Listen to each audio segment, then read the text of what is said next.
Sobrang laki talaga ng lugar nito. Pwede ka talagang maligaw. He's my newfound friend here. He knows how to speak English, so I survived because of him. Actually, yun lang talaga yung disadvantage ng pagsama sa Chinese food kasi brown sugar nila hindi ganun katamis. Kalain mo yun. Nandito ako ngayon sa lugar na to. Manifest natin balang araw. Sana kayo din. Hindi lahat ng gusto mo makukuha mo ng madali lang.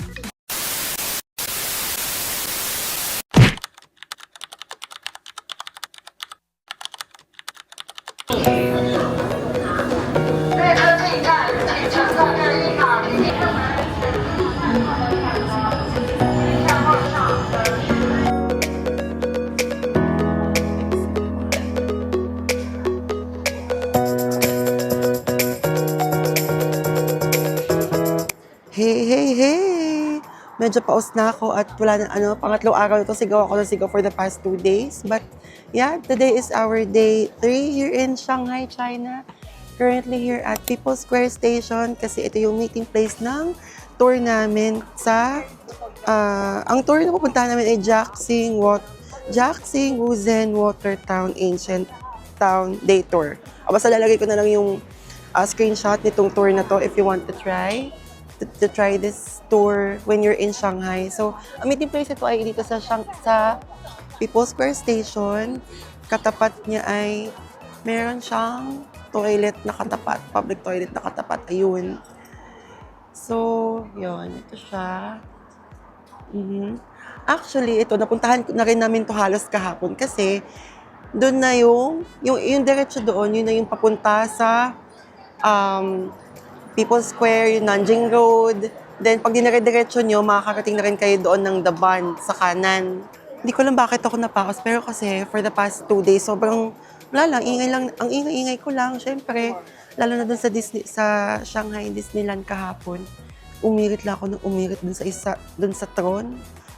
Napuwersa talaga yung lalamunan ko. Sobrang, siguro yun yung isa sa mga best rides and at the same time, yun yung isa sa mga thrill rides ng Shanghai Disneyland kahapon. Kaya naubos talaga yung boses ko. Pero yun, ngayon, yan, ito yung tour. Yan. So ngayon, naghihintay lang kami. Siguro, naghihintay lang na makompleto yung mga kasama sa tour. And mga around 9 a.m. aalis na kami dito. Yan, halos dito na rin yung pinuntahan namin ni Shami nung first day namin. Yan. Hindi ko lang alam kung ilan kaming lahat, pero for sure more than 10 kami. And ito yung bus na sasakyan. Mukha namang malaki to. You can book this tour on Klook through the link in the description box and use this promo code on all of your bookings para makatipid kayo. Pandagdag pagkain at pamasahe nyo din yan. Ngayon, papunta na kami sa Wuzhen. I think it will take around 3 hours ata yung biyahe kasi nakalagay sa itinerary na parang by lunchtime, nandun na kami, 12 noon. So in fairness naman, kahit Chinese yung tour, kinakausap mo na lahat ng guests in Chinese language, pero kung kinakausap ako ng tour guide, in fairness, nag-English naman siya. So, kahit pa paano, hindi naman mahirap yung communication. 江郊的水道，然后呢，因为大家都知道江南嘛，就是水系很发达，对吧？它的河道非常的纵横。我们的乌镇呢，它就是有2条相交的水路，然后把这个镇子呢分为东南西北4个部分。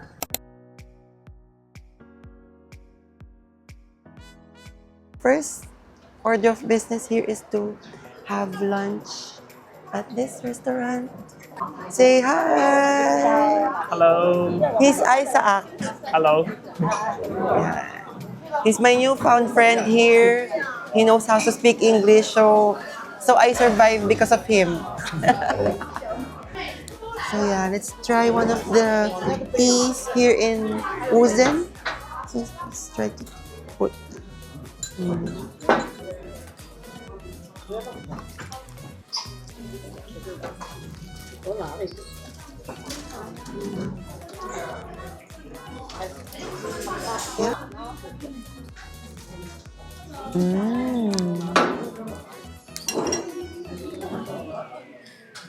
Init. Siyempre, mainit. Ayan. Actually, hindi ko lang kung anong tawag dito sa mga kinuha ko. Pero, merong duck. There's a duck here. And, ito yung, I don't know, siguro parang pork to. Or, and ito, I think, para siyang dim sum. Is it dim sum? Dim sum? Tofu? This one? Oh, this is tofu. Yeah. Happy lunch. And meron ding egg. This egg. Mm.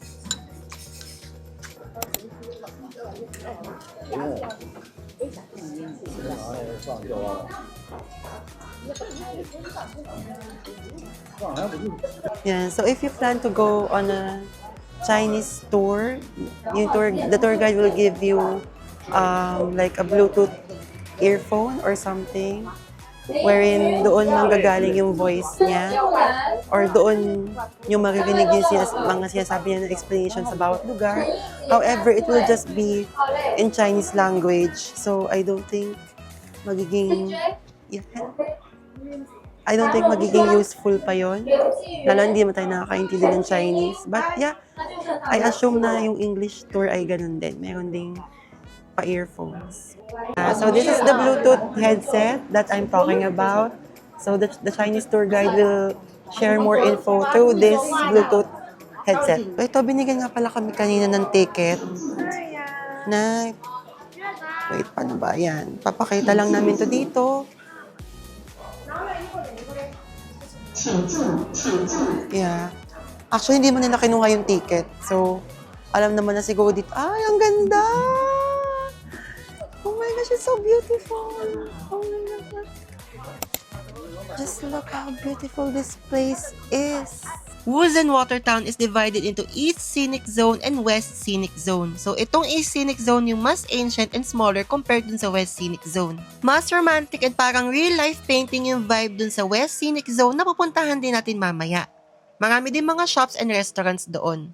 You can actually go here ng DIY, pero in my case, nag-avail na lang ako ng Chinese tour kasi walang available na English, and as a first-timer, intimidated pa ako mag-commute sa labas ng Shanghai noon. Usually, mas mura din talaga ang mga Chinese tours kaysa sa mga English tours. Be sure lang na ready ang Google Translate and WeChat nyo to communicate with your tour guide. You can also ask the tour guide if pwede mag-meet na lang kayo at a specific area before kayo umalis sa current location nyo para mas marami kayong time makapasyal since hindi nyo rin naman maiintindihan yung mga topics na papag-uusapan ninyo.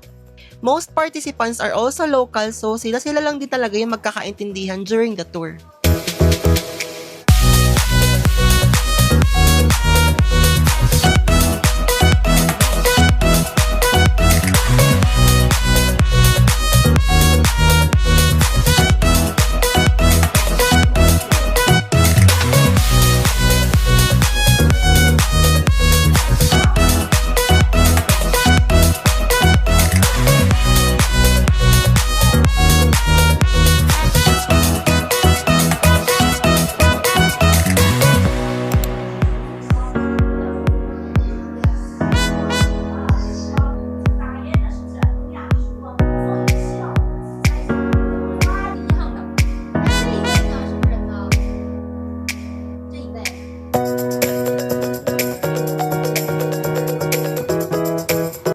May mga Pilipino din pala dito na nagtutour ngayon.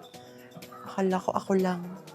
Yung naunang area na pinuntahan namin ay puro mga beds and furniture, mga antique beds and furniture ng Chinese.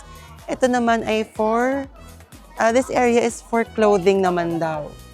Itong buong to yan, kaya may mga nakaganyan. And sabi sa akin nung Chinese friend ko, ito daw ay usually nakikita sa mga Chinese drama, mga Chinese TV series.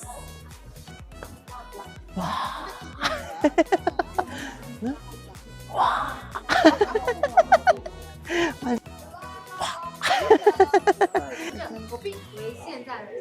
Yeah. To area na to ay yung fire department daw dito sa area na to.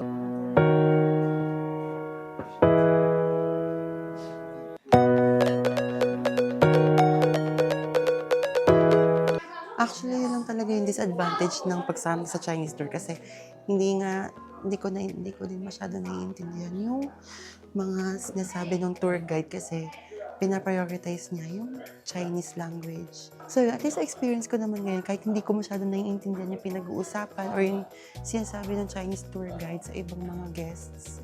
At least ngayon, naikot ko tong Wuzhen East Scenic Zone. Kasi in fairness, maganda naman talaga siya. Very, parang sinaunang dimension ng China ang dating niya, gano'n. Yan. So yun, kung into history ka talaga, mas maganda talaga makahanap ka ng mga tours na English yung language. Otherwise, kung kagaya mo lang ako na gusto lang mapuntahan tong mga magagandang lugar na to, ayun, okay lang naman na mag-Chinese na tour guide kasi wala, gusto mo lang makita yung magagandang lugar. Ganun lang.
Okay, so next destination natin for today ay ang West Scenic Zone. So yun, medyo parang mas malaki to compared sa East Scenic Zone. Kung makikita nyo itong mapa na to, oh. Ayan, sige, puntahan natin. Ayan, ganito siya kalawak. So currently we're here. Nandito kami ngayon. Tapos ayan, ganito pa siya kahaba. And I believe dito na kami magsistay hanggang 7:30 PM. Then, babalik na kami sa Shanghai.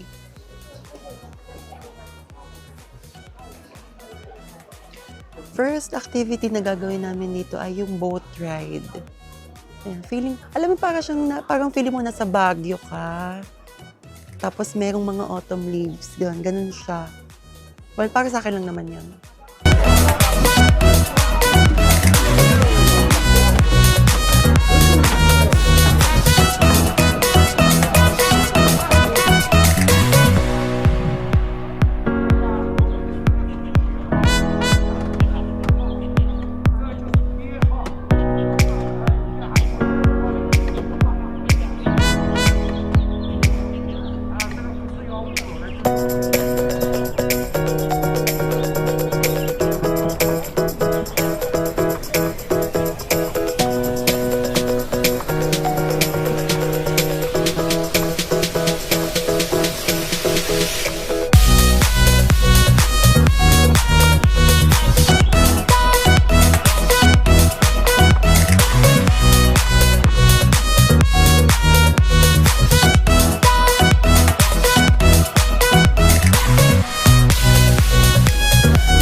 So yun, nakababa na kami sa boat kanina pa. Actually, nagpicture-picture lang ako dun sa ibang magagandang spots doon.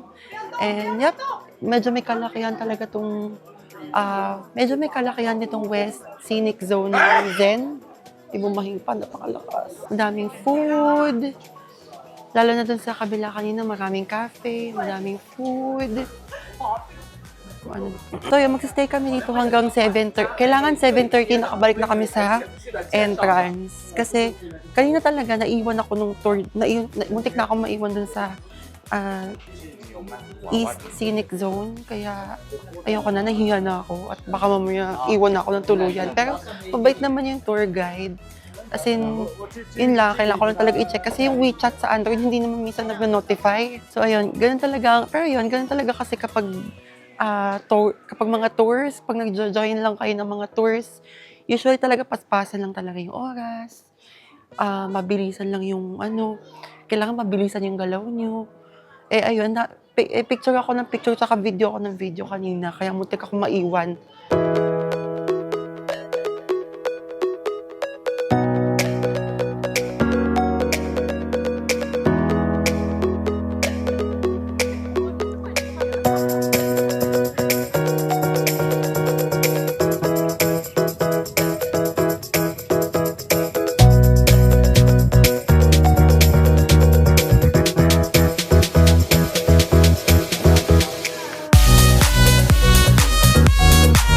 One brown sugar boba.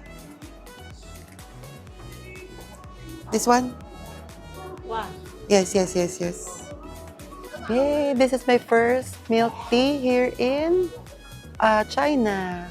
So, binili ko siya sa store na to. Ayan.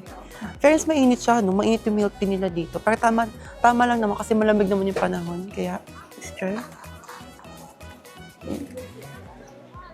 Uy, okay siya. Hindi siya matamis, pero haluin natin. Haluin natin.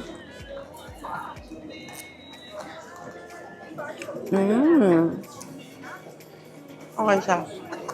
Brown sugar nila hindi ganun katamis.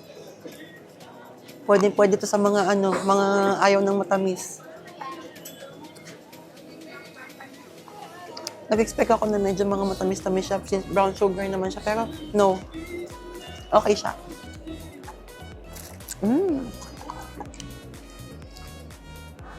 Usually pa naman sa Pilipinas, pinapatanggal ko talaga yung boba kapag umiinom ako ng milk tea. Wala lang kasi piling ko nangigilty ako. Masyado na siyang yung pagkakagawa kasi ng mga boba sa mga napapanood ko, sobrang grabe yung asukal. Parang feeling ko sobrang makasalanan na kung ang tamis ng anong drink mo, matamis pa yung boba. Kaya pinapatanggal ko yung boba. So ngayon, ito, in fairness naman, hindi matamis yung milk tea.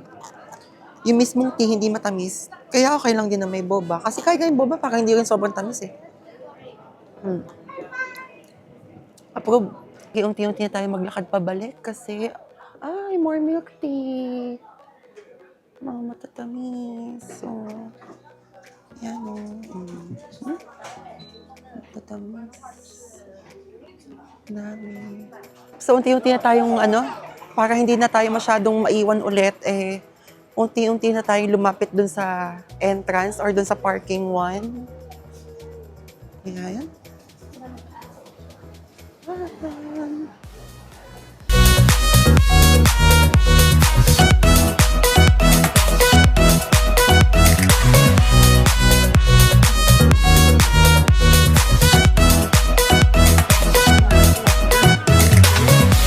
Ngayon, maghahanap lang muna ako ng mga kain. Hanggang 7:30 pa naman kami dito. Pero, masyadong malaki tong lugar na to. Feeling ko sobrang ganda nito gawin ng isang buong araw kasi malaki siya. Kung makikita niyo yung, papakita ko ulit yung mapa. Sobrang laki talaga ng lugar na to. Pwede ka talagang maligaw. Kaya, good luck. Pero, masaya naman kasi madami kayong makikita dito. Madaming mga makakainan, madaming shops. And halos lahat naman ng lugar dito, ang ganda. Parang Instagram worthy naman silang lahat. Pero wait, sige, ito yung map. Para lang may idea kayo. Nasaan na?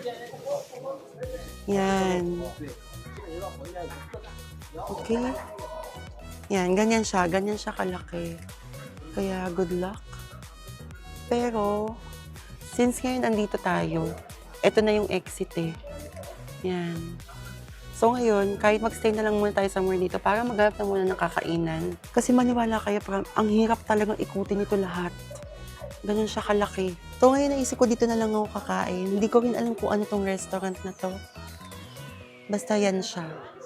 And then, ang naisip ko na kainin na lang dito ay itong traditional braised hemp duck. 68 Chinese yuan lang siya. So, let's try natin. At least hindi siya yung sobrang mahal na lalagpas talaga ng 100 CNY.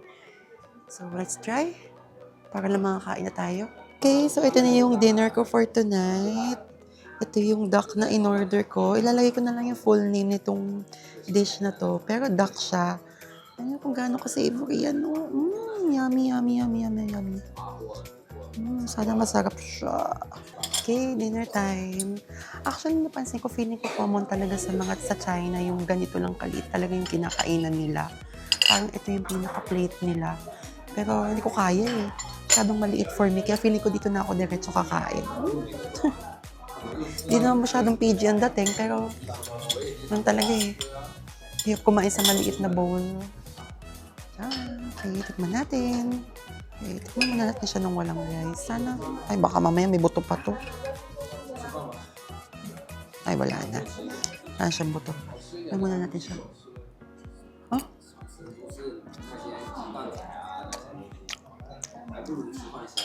Masarap naman siya, pero bakit ang lamig? Hindi ko alam kung bakit siya malamig. Pero masarap naman siya. Mas ma-appreciate ko kung mainit siya. Gusto ko itanong kung bakit eh. So, ito na ulit yung food ko. Pinainit ko. Kasi parang hindi ko talaga siya kaya kainin ng malamig. Ay, masarap na siya. Kung meron man akong ayaw sa mga natikmang kondak mula kahapon, yun ay hindi nila natatanggal yung ilalim na part. Yun kasi yung mabuto. Pero ganun talaga. You can't have it all. Hindi lahat ng gusto mo makukuha mo ng madali lang. Parang akala mo natanggal mo na siya, pero nandun pa pala. Ayun.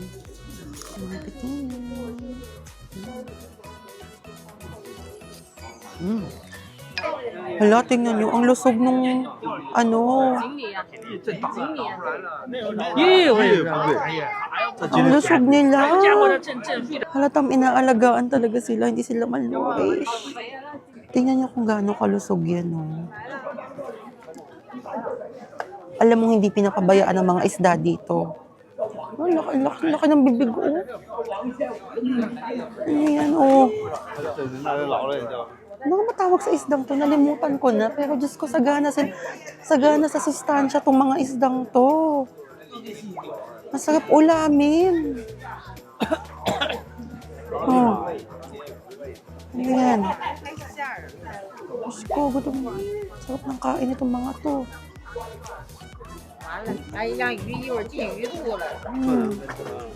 Ito, eksena sa gabi. Oh. Okay lang. Sana mas mailaw pa, no? Pero wala. Yan siya. Maganda pa rin naman. Nakakatuwa. Kalain mo yun. Nandito ako ngayon sa lugar na to.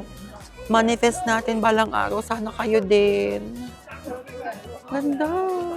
Hindi na ako nakapag-video pero after nito ay bumalik na kami sa bus at nagbiyahe pabalik sa People's Square Station sa Shanghai. So here are the total expenses for this day. Bali, hindi nakasama dito yung tour package since included na yun sa pre-travel expenses ko. At maraming salamat nga pala kung pinanood mo to mula umpisa hanggang dulo. So please like and subscribe to my YouTube channel and follow me on my other social media accounts. Marami na rin akong na-upload ng mga travel guides on my TikTok account na baka makatulong for your next travel. So see you on the next video. Bye-bye!